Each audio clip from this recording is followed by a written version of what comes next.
Disclaimer. This video is intended for educational purposes only.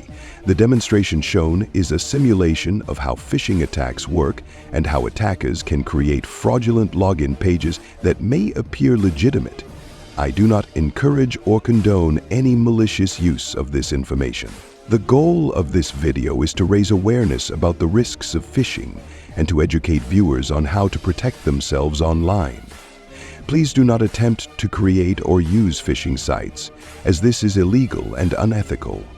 Remember to always verify the authenticity of websites, use strong, unique passwords, and enable two-factor authentication to help protect your online accounts. Stay safe online and always be cautious with your personal information. Hi all, Ahad here. നമ്മൾ ഇന്ന് തൊട്ടൊരു പുതിയൊരു ട്യൂട്ടോറിയലിന് തുടക്കം കുറിക്കുകയാണ് cyber സെക്യൂരിറ്റിയിൽ. അപ്പോൾ ഞാൻ ഇന്ന് ഈ വീഡിയോയിൽ പറഞ്ഞു തരാൻ പോകുന്നത് വാട്ട് ഈസ് ഫിഷിംഗ്. ഫിഷിംഗ് എന്താണെന്ന് അറിയാത്തവർക്കായിട്ട് ഞാൻ ചുരുക്കി പറഞ്ഞുതരാം.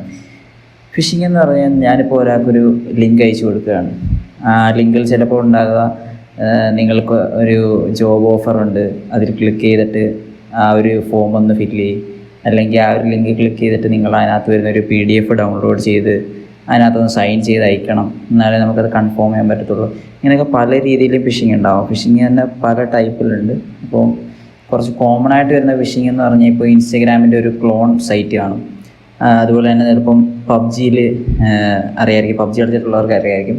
PUBG ഇപ്പോൾ ഗ്ലേഷ്യർ സ്കിന്ന് വേണമെങ്കിൽ നിങ്ങളുടെ PUBG അക്കൗണ്ടിൻ്റെ ഇമെയിൽ ID യും പാസ്വേഡും അവിടെ എൻ്റർ ചെയ്ത് കൊടുത്താൽ മതി. എന്നിട്ട് സബ്മിറ്റ് ചെയ്താൽ മതി. അപ്പോൾ എന്നിട്ട് നിങ്ങളുടെ ഗെയിമിൽ മെയിൽ ബോക്സ് ഓപ്പൺ ചെയ്ത് നോക്കുമ്പോൾ നിങ്ങൾക്ക് അവിടെ ഗ്ലേഷ്യർ കിട്ടിയിട്ടുണ്ടാവും. ഇങ്ങനെയൊക്കെ പറഞ്ഞിട്ട് കുറേ ഫേക്ക് കാര്യങ്ങൾ വന്നിട്ടുണ്ട്. ഇപ്പോൾ കേരളത്തിൽ തന്നെ കുറേ പേരുടെ അക്കൗണ്ടൊക്കെ അങ്ങനെ പോയിട്ടുണ്ട്. അപ്പോൾ എൻ്റെ ഒരു ഫ്രണ്ട്സിൻ്റെ അക്കൗണ്ടിന് കുറേ പേരുടെ അങ്ങനെ പോയിട്ടുണ്ട്. സോ അങ്ങനെ ഒന്നുമുള്ള ലിങ്ക്സിൽ നിങ്ങൾ മാക്സിമം ക്ലിക്ക് ചെയ്യാണ്ടിരിക്കുക. ഇപ്പോൾ ഞാനിവിടെ കാണിച്ചു തരുന്നത് ഇപ്പോൾ എൻ്റെ ഫ്രണ്ടാണ് കൺവിൻസിങ് സ്റ്റാർ. അപ്പോൾ ആളെനിക്ക് മെസ്സേജ് അയച്ചിട്ടുണ്ട്, ഇടാ നീ അറിഞ്ഞു എന്താടാ ഞാൻ ചോദിച്ചപ്പോൾ പുള്ളി ചോദിച്ചു, ഇടാ ഇത് ഓപ്പൺ ആക്കി നോക്ക്, അടിപൊളിയാണ്, ഫ്രീ $100 കിട്ടും. ആഹാ കൊള്ളാമല്ലോ. അപ്പോൾ ഞാൻ എന്നിട്ട് അവൻ എനിക്ക് ലിങ്ക് അയച്ചു തന്ന് ഒരു 2 ലിങ്ക് അയച്ചു തന്നിട്ടുണ്ട്. അതിനകത്ത് അവൻ പറഞ്ഞിട്ടാ നീ ഇത് വർക്കായില്ലെങ്കിൽ ഞാൻ വേറെ ഒരെണ്ണം കൊടുത്ത് ഇടാം, അത് ട്രൈ ചെയ്ത് നോക്കാം. ഓക്കേടാ അറിയാ 1 സെക്കൻഡ് ഇപ്പോൾ നോക്കാം. ഓക്കെ ഞാനിപ്പോൾ നോക്കാമെന്ന് പറഞ്ഞിട്ടുണ്ട്. അപ്പോൾ എനിക്ക് ആൾ അയച്ചിരിക്കുന്ന ലിങ്ക് എന്ന് പറയുന്നത് instagram.offers.com എന്ന് പറഞ്ഞ വെബ്സൈറ്റാണ്. അപ്പം നമുക്ക് ജസ്റ്റ് ഒന്ന് ഓപ്പൺ ചെയ്ത് നോക്കാം. ഇപ്പോൾ എന്തായാലും ഫ്രണ്ട് അയച്ചു തന്നില്ലേ, എന്തായാലും ഞാൻ ഓപ്പൺ ചെയ്ത് നോക്കാം. ഓക്കെ അത് ഓപ്പൺ ചെയ്തപ്പോൾ എനിക്ക് ഇങ്ങനത്തെ ഒരു സൈറ്റിലേക്കാണ് പോയത്. Instagram offers for users $100 free, click in the link to get the money, don't miss. Okay ഇൻസ്റ്റഗ്രാമിൻ്റെ ഒഫീഷ്യൽ സൈറ്റാണ്. ഓക്കെ ഇൻസ്റ്റഗ്രാമിൻ്റെ ലോഗിൻ പേജ് വന്നിട്ടുണ്ട് എനിക്കിപ്പോൾ ഇവിടെ. ഇപ്പം ഇതിൽ കുറച്ച് പേർക്കെങ്കിലും അറിയാമായിരിക്കും, ഇതിപ്പോൾ ഒരിക്കലും ഇൻസ്റ്റഗ്രാമിൻ്റെ ഒഫീഷ്യൽ പേജ് അല്ല. ഇപ്പോൾ ഞാൻ ലോക്കലി റൺ ചെയ്യുന്ന ഒരു ഫിഷിംഗ് സൈറ്റാണ്. ജസ്റ്റ് ഞാൻ തന്നെ ചെയ്തൊരു ക്ലോൺ പേജാണിത്. പക്ഷേ ഇതൊരാൾ നോക്കുമ്പോൾ ചിലപ്പോൾ ഒറ്റയടിക്ക് എല്ലാവർക്കും ഇവിടെ നോക്കത്തില്ല. എല്ലാവരും ഈ ഒരു വെബിൻ്റെ ഹെഡറിൽ ആരും നോക്കത്തില്ല ഡൊമൈൻ നെയിം URL ഏതാണെന്ന്. അപ്പോൾ എല്ലാവരും എന്താ ചെയ്യുക, നൻപന അയച്ചു തന്ന ലിങ്കല്ലേ, അതിൽ കൂടെ കയറിയിട്ട് ഇൻസ്റ്റഗ്രാമിൽ ഒന്ന് ലോഗിൻ ചെയ്ത് കളയാന്ന് പറഞ്ഞിട്ട് ഞാൻ കയറിയിട്ട് ഇവിടെ ഞാൻ ഇപ്പോൾ ടൈപ്പ് ചെയ്യും രേണുത്ത. ഞാൻ എൻ്റെ യൂസർ നെയിമും പാസ്വേഡും അവിടെ കൊടുക്കുകയാണ്. ഓക്കെ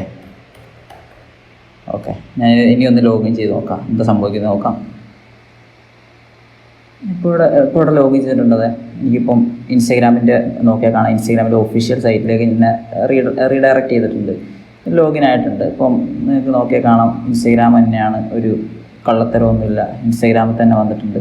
പക്ഷേ ഇതിൻ്റെ ബാക്കിൽ ഒരു കളി നടന്നിട്ടുണ്ട്. ഇതൊരിക്കലും ആ ഒരു ക്രെഡൻഷ്യൽസ് ഡയറക്റ്റ് ഇൻസ്റ്റഗ്രാമിലേക്കല്ല കൊടുത്തിട്ടുള്ളത്. ആ ഒരു ക്രെഡൻഷ്യൽസ് കംപ്ലീറ്റ്ലി ആ ഒരു അറ്റാക്കറിൻ്റെ ഡാറ്റാബേസിലേക്കാണ് സ്റ്റോർ ചെയ്തിട്ടുള്ളത്. ഞാനിപ്പോൾ ഇവിടെ സ്റ്റോർ ചെയ്തിരിക്കുന്ന എൻ്റെ Gmail ID-യിലേക്ക് അത് അവിടെ ആ ലോഗിൻ ബട്ടൺ ക്ലിക്ക് ചെയ്തപ്പോൾ തന്നെ എൻ്റെ Gmail ID-യിലേക്ക് സെൻഡ് ചെയ്തിട്ടുണ്ട്. അത് ജസ്റ്റ് നിങ്ങൾക്കൊന്ന് കാണിച്ചു തരാം. ഞാനിപ്പോൾ അതിൻ്റെ Gmail ജസ്റ്റ് ഒന്ന് ഓപ്പൺ ചെയ്ത് കഴിഞ്ഞാൽ എൻ്റെ Gmail ജസ്റ്റ് ഒന്ന് ഓപ്പൺ ചെയ്യുമ്പോൾ നിങ്ങൾക്ക് ഇവിടെ കാണാൻ സാധിക്കും. എന്താ ഞാനിപ്പോൾ ഇവിടെ കൊടുത്തിട്ടുള്ളതാണല്ലോ, ഞാൻ അവിടെ കൊടുത്തിട്ടുള്ള ആ ഒരു ഇമെയിലും അതുപോലെ തന്നെ പാസ്വേഡ് എനിക്കിവിടെ ഇമെയിൽ വന്നിട്ടുണ്ട്. ടൈം നോക്കിയാൽ കാണാം 14:28. ഇതാ ടൈം സിസ്റ്റത്തിൽ ടൈം നോക്കാം 14:29.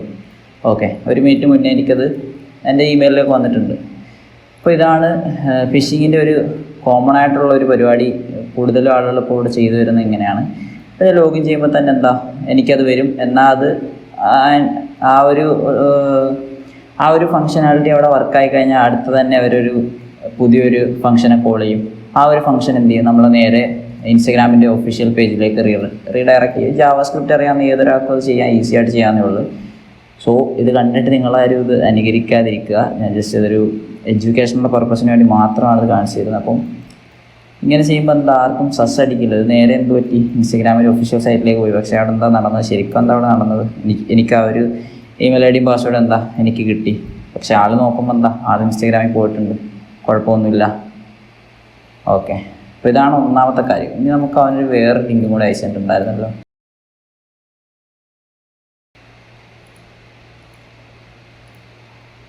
ഓക്കെ, അപ്പോൾ നമുക്ക് അവന് വേറൊരു ലിങ്ക് കൂടെ അയച്ചിട്ടുണ്ടായിരുന്നല്ലോ. അപ്പോൾ നമുക്ക് അതും കൂടെ ഒന്ന് ഓപ്പൺ ചെയ്ത് നോക്കാം, എന്താ പറ്റുകയെന്ന് നോക്കാമല്ലോ.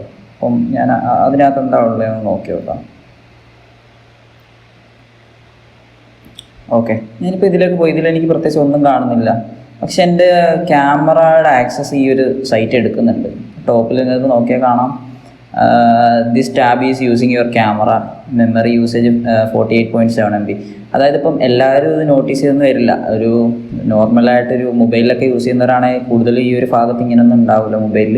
പകരം ഈ ഒരു ബാറിലായിരിക്കും ഇതെല്ലാം കാണിക്കുന്നത്. അപ്പോൾ പെട്ടെന്ന് നോട്ടീസ് ചെയ്യാൻ പറ്റിയെന്ന് വരില്ല. അപ്പം ഇവിടെ സംഭവിച്ചുകൊണ്ടിരിക്കുന്നതെന്ന് പറഞ്ഞു കഴിഞ്ഞാൽ എല്ലാ ഓരോ സെക്കൻഡിലും ഈ ഒരു വെബ്സൈറ്റ്, അതായത് ഈ ഒരു ടാബ് എൻ്റെ ഒരു ക്യാമറയുടെ വിഷ്വൽസ് ഒരു അറ്റാക്കറിൻ്റെ ഡാറ്റാബേസിലേക്ക് സെൻഡ് ചെയ്തുകൊണ്ടിരിക്കുകയാണ്.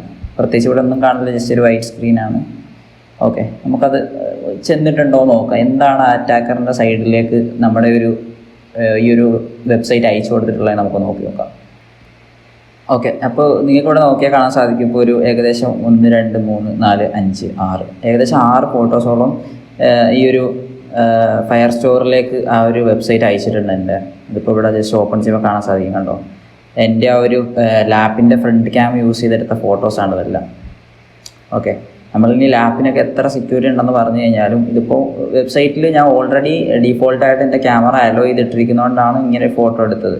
നിങ്ങൾക്കത് ഡീഫോൾട്ടായിട്ട് വേണമെങ്കിൽ ഓഫ് ചെയ്ത് വെക്കാം. അതുപോലെ തന്നെ ഒരു ഫിസിക്കൽ പ്രൊട്ടക്ഷന് വേണ്ടിയിട്ട് നിങ്ങൾക്ക് വേണമെങ്കിൽ ടേപ്പോ എന്തെങ്കിലും ഇൻസുലേഷൻ ടേപ്പോ എന്തെങ്കിലും നിങ്ങളുടെ ക്യാമറയുടെ പുറത്ത് ജസ്റ്റ് ഒന്ന് ഒട്ടിച്ചൊക്കെ നല്ലതായിരിക്കും. നിങ്ങൾ ഈ അഡോബ് ക്രാക്ക്ഡ്, അതുപോലെ തന്നെ ഓരോ ക്രാക്ക്ഡ്, മായ ക്രാക്ക്ഡ്, ഇങ്ങനത്തെ ഓരോരോ സോഫ്റ്റ്വെയർസൊക്കെ യൂസ് ചെയ്യുന്നവരുടെ ശ്രദ്ധയ്ക്കാണ് ഞാൻ പറയുന്നത്. നിങ്ങൾ ജസ്റ്റ് ഒന്ന് ക്യാമറയിൽ എന്തെങ്കിലും ഒരു ഇൻസുലേഷൻ ടൈപ്പോ എന്തെങ്കിലും ഒന്ന് ഒട്ടിച്ച് വെക്കുന്നത് നല്ലതായിരിക്കും. അല്ലെങ്കിൽ ഇതുപോലെ ഏതെങ്കിലും ഒരു ഹാക്കർ ഇങ്ങനെ നിങ്ങളുടെ ഫോട്ടോസൊക്കെ എടുത്തിട്ട് വേറെ പരിപാടികൾക്കൊക്കെ ചെയ്യും.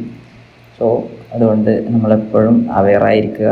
അപ്പോൾ നിങ്ങൾക്കിപ്പോൾ ഈ ഒരു എന്താണ് ഫിഷിങ് എന്നുള്ളതിൻ്റെ ഒരു ഏകദേശം ഐഡിയ കിട്ടിയിട്ടുണ്ടാവും വിശ്വസിക്കുന്നു. അപ്പം ഇനിയും നമ്മളിതുപോലെ സൈബർ സെക്യൂരിറ്റിനെ ബേസ് ചെയ്തിട്ടുള്ള വീഡിയോസ് ഇനി അപ്ലോഡ് ചെയ്യും. So do support. Thanks for watching.